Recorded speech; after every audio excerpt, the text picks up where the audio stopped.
लिखोगे, ठीक ना। फिर उसके दो भेद होते हैं वो भी लिखना है। उसके बाद फिर हम लोग पढ़ेंगे काल। तो चलिए सबसे पहले हम पढ़ते हैं क्रिया। क्रिया किसे कहते हैं, ठीक है। किसी काम के होने अथवा करने का बोध हो उसे क्रिया कहते हैं। किसी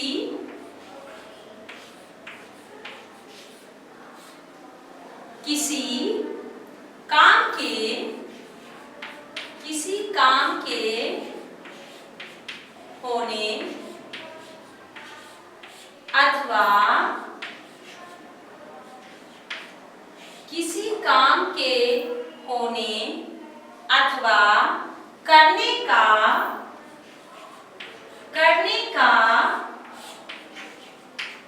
बोध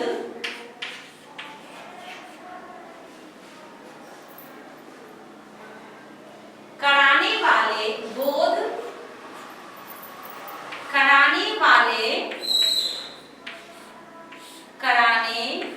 वाले पद को क्रिया कहते हैं। क्या कहते हैं? क्रिया कहते हैं, ठीक है। क्या कहते हैं बच्चों? क्रिया कहते हैं। किसे कहते हैं? किसी काम के होने अथवा करने का बोध कराने वाले पद को क्रिया कहते हैं। अब हम लोग जाने क्रिया क्या है। हंसना, खाना, रोना, गाना, चलना, कूदना, ये सब क्या है? क्रिया है। ये सब क्या है बच्चों? तो ये क्रिया है। जैसे हंसना, ठीक ना, फिर है रोना, गाना, खाना आदि, ये सब क्या है? क्रिया है। अब क्रिया के भेद, अब हमें जानना है कि क्रिया के कितने भेद होते हैं। क्रिया के दो भेद होते हैं। अब यहाँ पे मैं लिख रही हूँ, आप लोग वैसा ही लिखोगे, ठीक ना। क्रिया के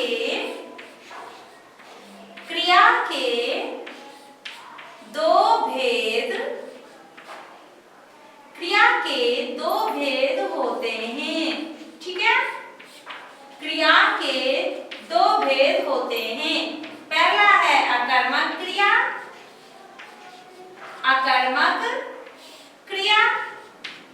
और दूसरा है सकर्मक क्रिया। दूसरा क्या है? सकर्मक क्रिया। अब आप लोग जाने अकर्मक क्रिया, सकर्मक क्रिया। क्रिया के कितने भेद हैं? दो भेद हैं। पहला क्या है? अकर्मक क्रिया, दूसरा क्या है? सकर्मक क्रिया। अब हम लोग इसकी परिभाषा जरा जान लें, क्योंकि अगर आप इसकी परिभाषा नहीं जानोगे तो आप सकर्मक और अकर्मक में अंतर स्पष्ट नहीं कर सकते। अगर आपको एक वाक्य दे दिया जाए या कहा जाए इसमें आप पहचान के बताओ कि यह कौन सी क्रिया है, तो आप क्या बताओगे? नहीं मालूम है? हाँ, तो अब इसकी जानकारी मैं आप लोगों को दे रही हूँ। सभी बच्चे ध्यान पूर्वक शांति से सुनेंगे। अगर आप शांति से नहीं सुनोगे तो नहीं आएगा। बोलिए, नहीं आएगा ना? हाँ, तो इसके लिए आपको शांति से सुनना है, ध्यान से सुनना है और सुनते रहना। अभी केवल आपको सुनना है, लिखने का काम आप बाद में कर लोगे, है ना। ये वीडियो है ना, आप लोग बाद में कर सकते हो ना। गुड। तो अभी आप लोगों का क्या काम है? अभी केवल सुनना है ध्यान से कि आपकी अध्यापिका जी से कैसे बोल रही हैं, ठीक ना। अब चलिए, अब हम लोग सबसे पहले क्या लिखेंगे? अकर्मक क्रिया।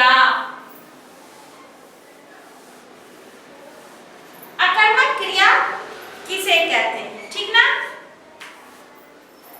सबसे पहला है अकर्मक क्रिया।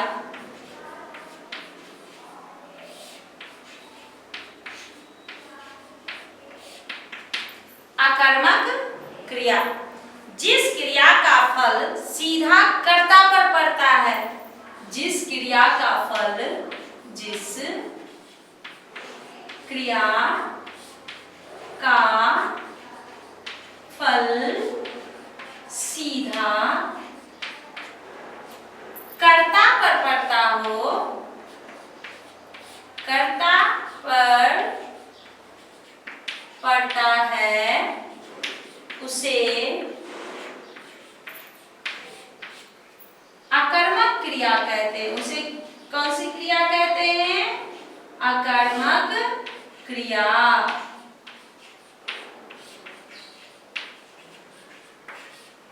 उसे अकर्मक क्रिया कहते हैं। जिस क्रिया का फल सीधा कर्ता पर पड़ता है उसे अकर्मक क्रिया कहते हैं। जैसे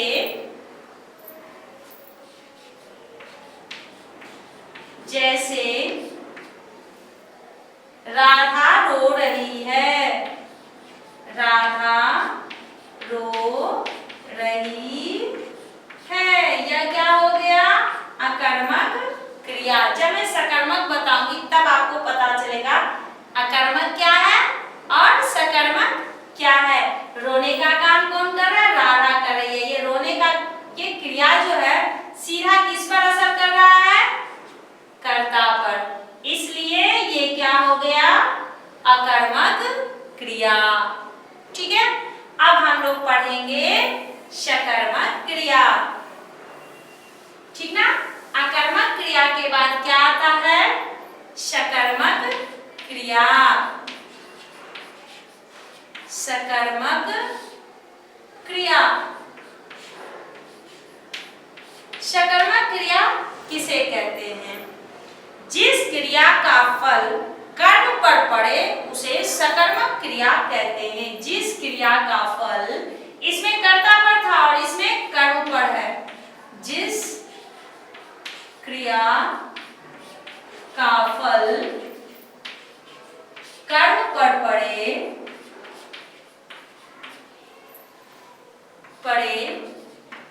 उसे सकर्मक क्रिया कहते हैं। सकर्मक क्रिया कहते हैं। उसे क्या कहते हैं? सकर्मक क्रिया। जैसे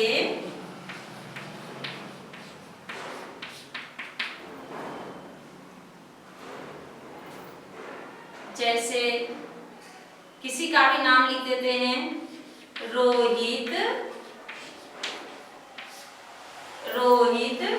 फुटबॉल, रोहित फुटबॉल खेलता है,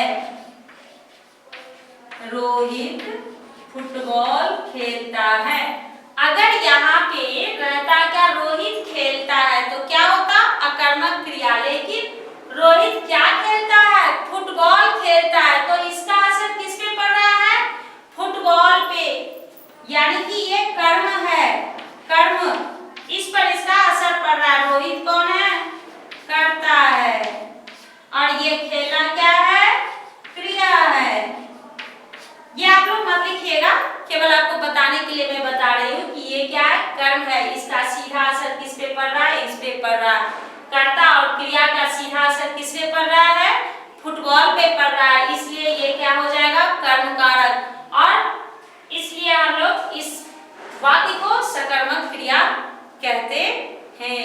अब आप लोगों का क्रिया खत्म हो गया। ठीक है, अब समझ में आ गया ना? अगर केवल रहता रोहित खेलता है तो अकर्मक क्रिया, लेकिन यहाँ है रोहित फुटबॉल खेलता है, तो ये हो गया सकर्मक क्रिया।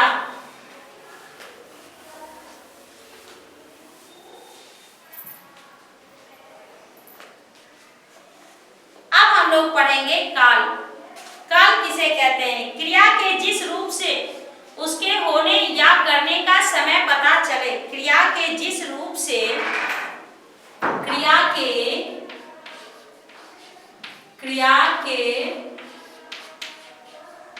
जिस रूप से उसके क्रिया के जिस रूप से उसके होने या होने या करने का समय पता चले उसे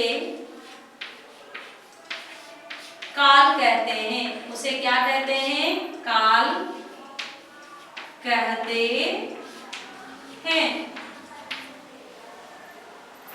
काल 3 प्रकार के होते हैं। काल जो है वो काल 3 प्रकार के होते हैं। सबसे पहला है वर्तमान काल। दूसरा क्या है? भूतकाल। तीसरा क्या है? भविष्यत काल। अब आप लोग देखिए यहाँ पे कि काल किसे कहते हैं? क्रिया के जिस रूप से उसके होने या करने का समय पता चलता है, यानी कि टाइम पता चले, उसे काल कहते हैं। काल 3 प्रकार के होते हैं: वर्तमान काल, भूतकाल, भविष्यत काल, प्रेजेंट, पास्ट, फ्यूचर। ठीक है, तो अब हम लोग इसे पढ़ते हैं कि वर्तमान काल किसे कहते हैं।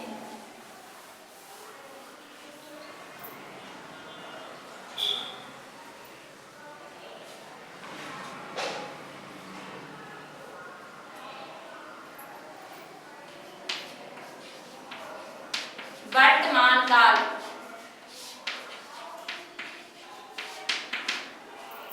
क्रिया के जिस रूप से क्रिया के जिस रूप से क्रिया के जिस रूप से उसके वर्तमान समय में उसके वर्तमान समय में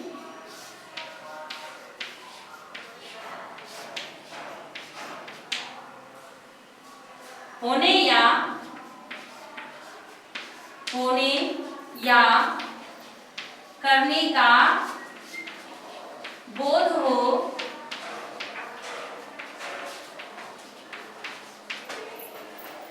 उसे वर्तमान काल कहते हैं। उसे क्या कहते हैं? वर्तमान काल कहते हैं।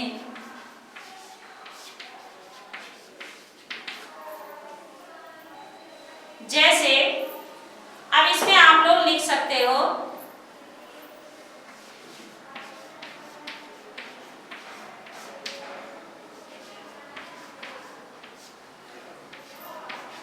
मैं खाती हूँ। अभी खा रही हूँ, इसलिए मैंने कहा मैं खाती हूँ। मैं हंसती हूँ। ये क्या हो गया? वर्तमान। वर्तमान यानी अभी आप जो कर रहे हैं। वर्तमान यानी अभी आप जो काम कर रहे हैं उसे वर्तमान काल कहते हैं। क्रिया के जिस रूप से उसके वर्तमान समय में होने या करने का बोध हो उसे वर्तमान काल कहते हैं। अब हम लोग पढ़ेंगे भूतकाल। भूतकाल किसे कहते हैं? क्रिया के जिस रूप से उसके बीते हुए समय में होने का क्रिया के भूतकाल।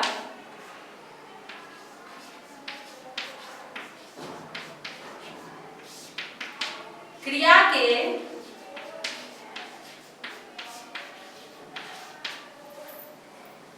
जिस रूप से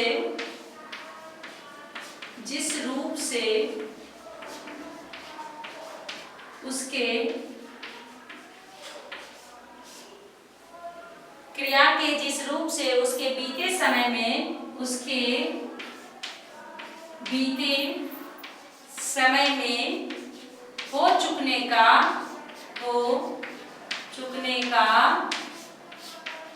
बोध हो पता चले पता चले उसे भूतकाल कहते हैं, उसे भूतकाल कहते हैं। जैसे मैं कल बाजार गया था, ये क्या हो जाएगा? भूतकाल। क्रिया के जिस रूप से उसके बीते समय में हो चुकने का, बीते समय में हो चुकने का पता चले उसे भूतकाल कहते हैं। जैसे मैं कल बाजार गया था, ये क्या है? ये भूतकाल में है। आज का होमवर्क रहा आपका